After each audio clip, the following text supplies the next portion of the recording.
Ask 10 men what a good man actually is, and you'll get 10 different answers. Ask most of them to live it out, and many of them are going to go silent. We have spent probably more than the last decade, but I've been in this industry for a decade, arguing about what masculinity is, picking it apart, telling men what they shouldn't be. And somewhere in the noise, we have forgot to give them something to aim at. But here's what I believe. Finding what a good man is matters. It's one of the most important pieces of work a man will ever do, but the definition isn't handed to you just by your culture, by your father, by the internet, or even by me. It is on you. You decide what that man stands for, and I mean the man in the mirror, what he holds himself to, how he shows up, because that version of you is the one who builds the life that you actually want, leads the family the way that you're proud of, and contributes to something real in the community around you. There's no point me telling you exactly who to be, because that would just fall on deaf ears. None of us like being told who we should be, although most of us are living that way. But I'm going to tell you this. I have very strong views on values and standards that separate the men who become someone from the men who just talk about it. And in this episode, I'm going to share them. 3 parts: define him, find the gap, vote him into existence. Now, boys, I'm not going to lie. I was just reading that off an intro script because I was like, I got to really land this point. You and I both know that if we don't grab your attention, you're not going to listen to the value. And I believe there is a lot of value in this one. So now that you're here, let's rip into it. The first thing that is so important around becoming a good man, or how to be a good man, is you've got to define that. There are men in society that you would look up to. You might admire people, you might respect them. And in those moments, or when you have those people, we need to ask ourselves, what is it that I admire about that individual? What is it that inspires me about that man? And rather than just going, oh, he's just an inspiring person, no. We need to get specific, because if you're specific on things, you can then start looking at how you can bring that into existence in your own life. It's super simple, right? If you're vague with things, ultimately you can't hit what you can't see. So if we can be specific, then it's going to be easy for you to start working on bringing those into existence. And then when you actually have to move on from defining the man, you can start becoming the man. But as I said, it's like most of the men on the planet, or anyone who's listening to podcasts like this one, they're chasing better with no real target. They just say, I want to be a better dad. I want to be a better husband. I want to be a better business owner. I want to be a better friend. But what does better mean? If you don't define that, once again, you're walking blind. You can't see. So a good man just isn't a feeling. It's a standard that you can name. So there's 2 things that I want to dive into here. The first one is values. We always hear people talk about values. You need to have your values. And to be honest, they're like a compass, right? They give you direction around it. And the easiest way I think about it is there are things or places that you're drawn to. You know, some people where you're like, we just became best friends, or I have so much in common with that person. Or you walk into a place and you go, I want to spend more time in this environment. Just like on the other side, there is the opposite of that. There's people that you meet and you go, never again, never again. Same with environments or experiences you have. You're like, nope, not for me. And because it's just something that you value or don't value. And we want to understand that it's going to be something that you stand for. It's something that you protect, and it becomes a non-negotiable. For me personally, I value family. I value health. I value adventure. I value growth, and I value integrity. I would believe that those who spend enough time around me would be able to say that about me as well, because I am someone who really focuses on not only being aware of my values, but making sure that I act on them. So health is a value. You can tell I like health and fitness. Adventure, yes. Family, yes. I prioritize time with those things and implementing those things, rather than just going, yeah, I'm 40 kilos overweight, but I value health. It's like, I disagree, right? It doesn't align with the results that you're getting. So that's what we need to look at first, is the values of a man and the values of the man that you want to become. The second thing is the standards, right? So it's how you behave when no one is watching. Ultimately, to me, the vision is going to be The values are going to be the things that you want to bring into existence. It's like, I'm someone who values this. The standards are the things that you do when no one's watching that will help people go, yeah, this guy clearly values health, even when he's not at 5 a.m. in the morning, when people aren't watching him, he's still getting up and prioritizing his health because that's important to him. It's something that he values. So when you think about that, are you holding yourself to that daily standard or are you not? So two things to consider. One, if you don't know what you value, well, I'm sure you do, but if you aren't living in an existence with that or in alignment with that, you need to ask yourself why or why not, and what has to happen in order to bring that into existence. So a very simple thing you can do, if you use a calendar, go back and see what you've been doing or how you've been spending your time for the last week, and ask yourself, is that aligned with what I actually value or is it not? Very confronting. But if we can audit things, we can go, okay, well, this is where I am, and we're creating a gap. This is where I want to be, and that's what we'll talk about next in the gap. But when we're looking at the core four that I talk about with the coaching that I do, it's like strong body. We need to think about how you treat your physical vessel, how you treat the body. The body is the vehicle. If we look at calm mind, it's like how you manage your internal world, right? This is the driver. Your mind is the driver. It really drives your life. Clear purpose is the next one, and that's the values that drive your direction. If we aren't really dialed in on the standards, and if we aren't really dialed in on the why behind what you're doing, you become fleeting and someone else will tell you what your purpose should be. And that is where we grow apart from ourselves. You might have heard that in life and in marriage, it will be one of the most important decisions you ever make, right? If you're in a marriage or a partnership with someone and you're growing apart, you might have different values, different standards, different ideas on how things should be done. And that's not good. That's going to blow shit up. If you have the opposite of that, where you're growing together, your values are aligned, then you can become unstoppable. And it's the same with yourself. So if you know what your values are, but you're living out of alignment of that, then that's where you feel this confusion or this frustration inside, where you're thinking, I'm going to work and I'm doing this today, but I wish I was doing something else. Many people experience that. And if that's you, a very simple part is going, okay, let me just go back to thinking about what I actually value, what my day says I value, and how can I bridge that gap? It may be not an overnight change, but it's something that we want to work on, whether it's over a 12-week period or whatever that looks like. Finally, confident life. And this is something that gets overlooked and something that I am diving into so much more in my own life and with other people. But it's how you show up in your relationships, in leadership, in work, and in life.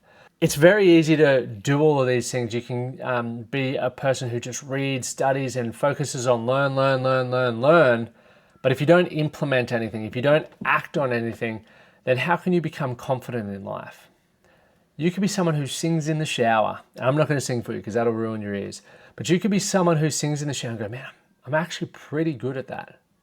But you never take that outside the shower. And so if you get asked to go up on an open mic night or another opportunity rolls through, you might just go, no, I'm not confident to do that. I'm not doing it. And so like anything in life, especially as a man, to become a good man, we need to understand the values, understand the standards, and then we need to start implementing and executing on them. Because that is when you go, okay, I'm not just a man who values health but does the complete opposite. I am a man who values health and I'm living it out in my life. I am getting up and exercising daily. I'm getting involved in community sport events. There's plenty of stuff going on, but that is how you prove to yourself and to others that, hey, I'm holding that standard. I'm living that, and I'm building my confidence in my ability to be a healthy person, if that's the example that we use. Now, as I touched on briefly, just before, is like we want to create that gap, and that's point 2. So point 1 is we got to define the man. Now, once we've defined the values and the standards, and you can do a lot more if you want to, but once you've defined that, you need to say, well, am I doing that? Do I have those standards and do I live by those values or do I not? And if not, you go, okay, well, this is what I currently am proving that I value based on how I'm spending my time, what I think about and the results that I have. And this is where I need to be. And in there is going to be a gap. The gap is what we get to close. It's fun. But here's the thing. When you go to close a gap, it requires growth. You cannot grow without experiencing adversity or without experiencing pressure. So that means inherently, you will be signing a contract to face adversity. And so if you don't feel like you're capable of facing adversity, maybe you're not ready to grow yet, or maybe there's a smaller next step. And one of the pillars is calm mind, right? And this is where we steady the ship. As I said, the calm mind focuses on managing your internal world and helping you steer the vehicle. And that's what we need to have happen during the growth period. Some people can take huge leaps in growth because they just thrive in fear, they thrive in adversity, they thrive under pressure. And then you've got other people who are just dipping their toe in for the first time. And trust me, you can get used to it. It's just exposure, right? It's confidence, it's doing more of it. But in the beginning, you just got to go, okay, what am I capable of? And if it's not where you want to be, that's okay. You just got to drop your eyes down to your toes a little bit more and go, okay, what is that first step I can take to bridge the gap? And that is what we need to be mindful of. Many people won't take that step because they don't think it's going to happen fast enough. I'm 35 now and life is going so quick. I remember when I started my first business, I was telling people that I was going to earn $1 million in 12 months. I had a lot of gaps. I didn't know how to fucking market. I didn't know how to sell. I didn't have a reputation. I had nothing. Couldn't even communicate well. And I just skipped the whole gap part and I just thought, let's just go at it. If I talk about it enough, I'm going to make the $1 million. Did you think I made the $1 million? Nah, I didn't. And so this is the advice that I would give to other people. So when we go identifying these gaps, there are four main things. Skills. So what can that version of you, what can the good man or great version of you do that you can't yet? So for me, as I just mentioned, sales, marketing, communicate well.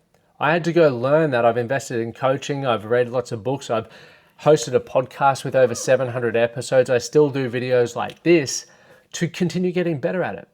And I'm nowhere near where I would like to be, but I'm so much further ahead than where I was. And that's because I just started. So understand that there will be skills.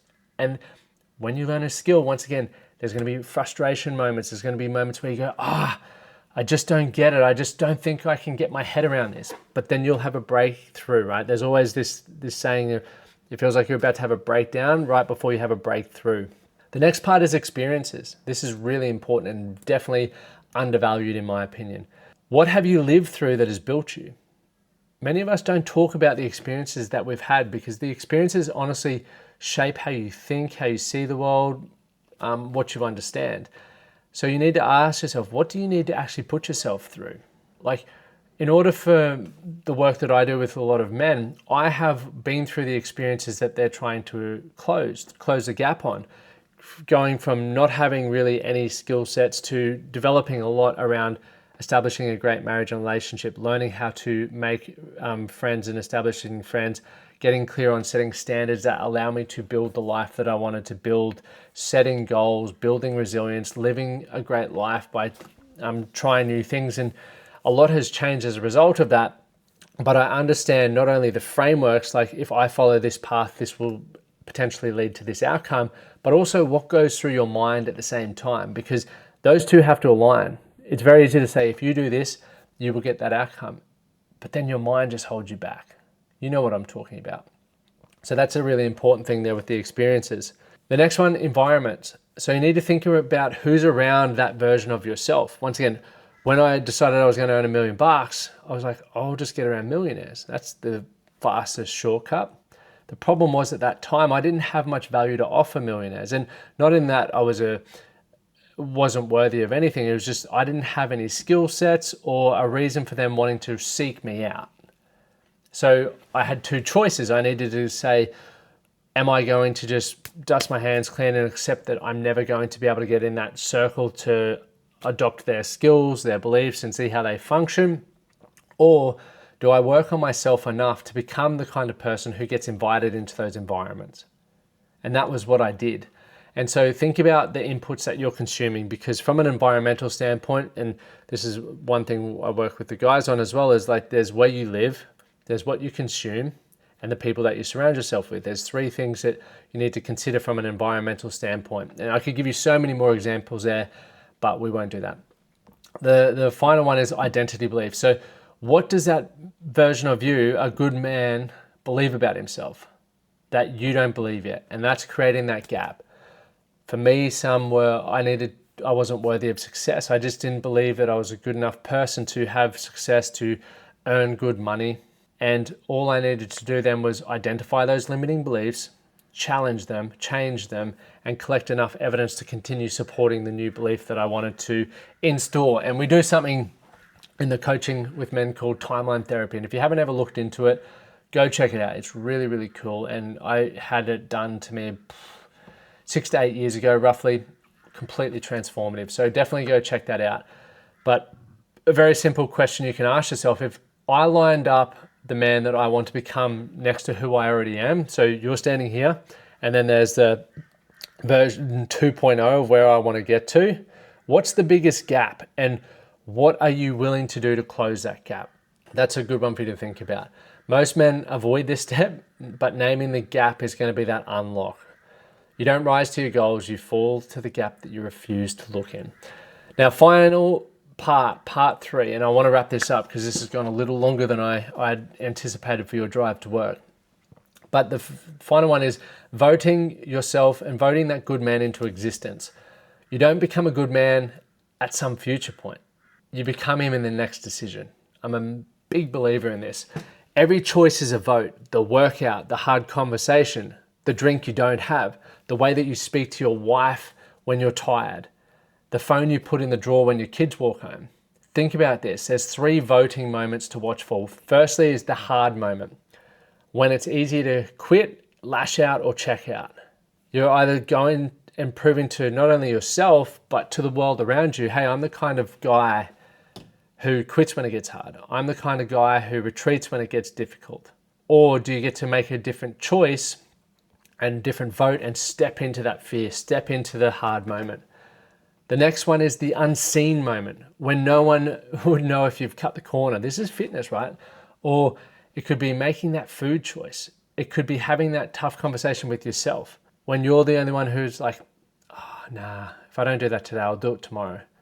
And no one knows. And you stack day on day, day after day up with that, and you end up not ever achieving the things that you know you're capable of. And the third one is the emotional moment, when you're triggered and the old you wants the wheel. We all have experiences that we feel comfortable in. And even if they're not necessarily positive, we still feel comfortable there. When you're going through change, part of it is dusting off all the old elements of comfort until we can find comfort in the new version of ourselves, whether it's environmentally, income bracket, a new relationship. And that's uncomfortable. But we need to learn to navigate it, and that's why tying it back into developing a calm mind is so important, and it's why it's the second pillar, and it's a very important pillar in becoming a man that you're proud of, in becoming a good man. So I want to leave you with this. Stop asking, how do I become a good man? And start asking yourself, what would a good man do right now? That collapses the gaps from years into literally seconds into that vote, and you can do that. So you're not just trying to become a man, you're trying to become him in the next decision. Do that enough time and becoming takes care of itself. So think about it like this as we wrap up. A good man isn't a destination. It's a daily decision made on purpose in the moment that most men flinch. This week, pick one area of the core 4. So just to recap: strong body, calm mind, clear purpose, confident life, and go back if you need a quick recap on what they are, or just head to my website, lachlanstuart.com.au, and you'll see a bit of an overview. But cast one vote for the man that you want to become in just one area. It could be, I want to continue doubling down on strong body. I want to get control of my mind. I want to get clear on my purpose. Or I just want to start living a better life. Define him, find the gap, vote him into existence. That is the whole game. And if you want to find that gap super simple, there's a link below which has the life performance scorecard, which is essentially a diagnostic tool. It takes less than 4 minutes that will help you see the gap and give you some feedback on how you can improve that. See you in the next video.